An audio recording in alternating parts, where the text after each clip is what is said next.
Let's talk about email security and specifically what to do if you think your email account has been compromised.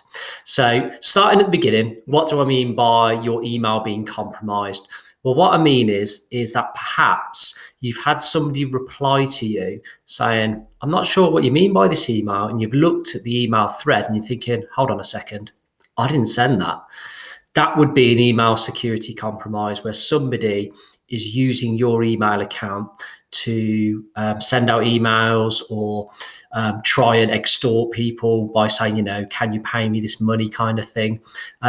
It's a little bit different from spoofing. Spoofing is the same kind of thing, but they don't actually access your own account to do that. They normally would just generate a fake email account and pretend to be you. But an email security compromise is when people have actually used your account to generate these type of emails. So what should you do if you suspect this has happened to you? So first and foremost, if you've got a main computer or even a selection of computers, the very first thing to do is make sure they're all running up-to-date antivirus software, anti-malware software, which is from a known and trusted vendor, and get it all up to date and then do full scans of all of your computers. The reason you want to do that is because commonly the compromise will have happened because of a little piece of software on your computer getting onto your system and it detecting what your details are and sending them off to the bad guys, so to speak, so they know how to access your email account. So yeah, by cleaning up any machines you regularly use, you should nip it in the bud at that stage. There's still more to do here though. This is just the starting point. So yeah, get it up to date with antivirus software and do full scans. Then what we need to do is change your email password. Now that might sound really obvious and silly, but people actually miss this trick. If you immediately change your email password, then if somebody does have your details, they're instantly invalid.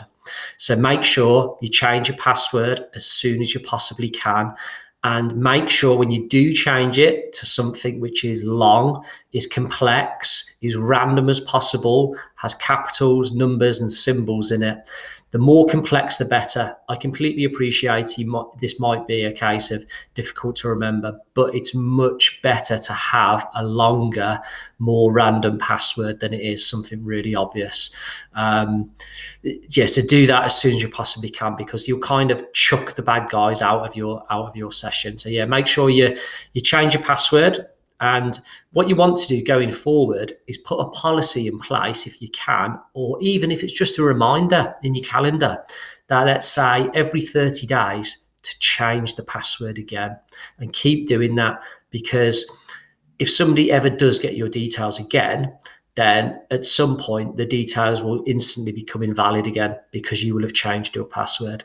Now, there is a little bit around at the moment in terms of security forums about whether it's worthwhile changing your password on a regular basis or not. That is a debate for another day.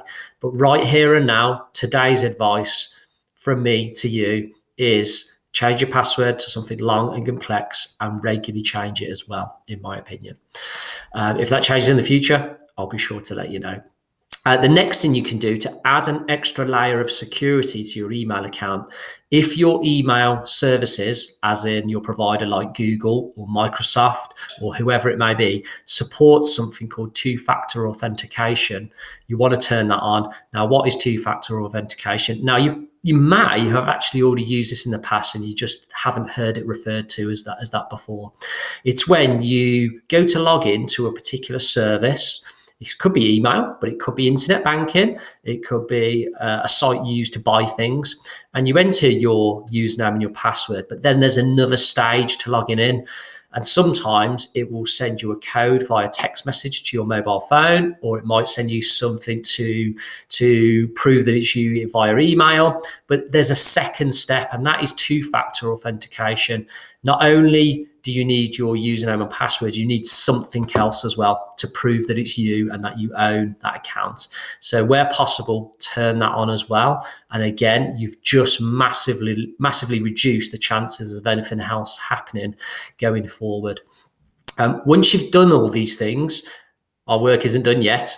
You still want to do a detailed check of your actual email account in terms of the settings, because unfortunately what these people will do is strange things to your email. Like they might be forwarding your email, a copy of your emails which come into you, out to an external account of some kind, so they can do bad stuff. Basically, they can monitor what's going on and respond to stuff, and you're thinking, what on earth is going on?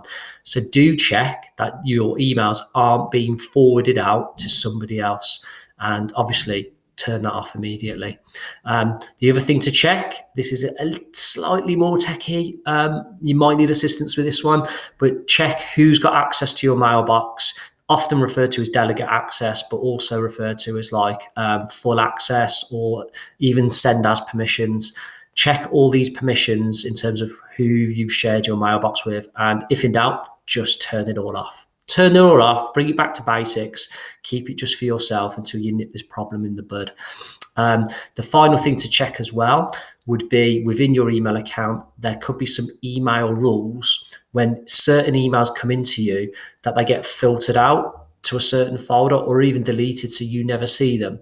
That's what the bad guys do to carry on using your account without you knowing about it, because when people respond to the dodgy emails they're sending out, you won't see the reply because they filtered it out into a particular subfolder or set it to auto delete. So check for any email rules, and anything you didn't put in or don't recognize, delete the rules. Just get rid of it. Just take it back to basics where you've checked who's got access and you've removed it, and you've got rid of any forwarding, and you've got rid of any dodgy email rules as well. And that kind of allows you to take back ownership of your email account. Once you've done all these things, you still need to be really vigilant, because there could still be something going on. By doing all these things that we've just touched on, your AV scans, resetting passwords, password complexity, two-factor authentication, checking all the detailed settings, there's a good chance you've locked them out and reduced things. But just watch things carefully going forward over the coming days after you've done this, just to make sure. And if in any doubt at all that you think there's still something dodgy going on, then just completely disable your email account, disable it, and seek professional advice.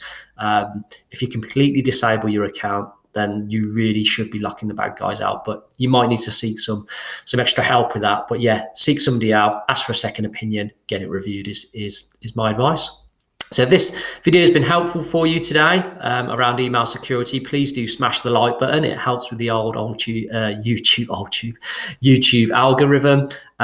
Do check out our links below to our social media feeds, which include Twitter and Instagram and LinkedIn.